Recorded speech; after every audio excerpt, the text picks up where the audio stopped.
করি, কোন ব্যক্তির জন্য করি না। আমার জীবনে অনেক মামলা হয়েছে। 96 থেকে 2000 পর্যন্ত তখন 27টা মামলা ছিল কামরুল উজ্জ্বলের বিরুদ্ধে। তখন কোন নেতার বিরুদ্ধে মামলা ছিল, তখন কোন নেতাও হয়েছিল না। আমার মামলা হয়েছিল কেন জানেন?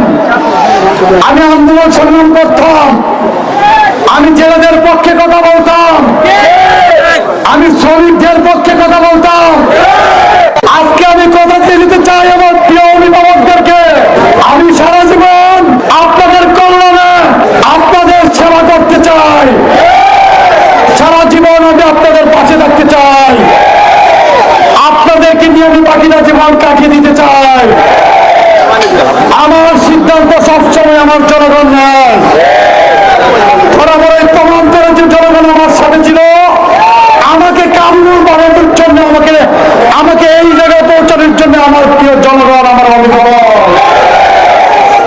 আজকের এই বক্তব্য আমি দেখছি আমার হাজার হাজার জনগণ শুনছে, কিন্তু আমার মা বোনেরা কিন্তু শুনে নাই। আমাদের মা বোনদের কাছে আমাদের এই বার্তা পৌঁছায় দিতে হবে।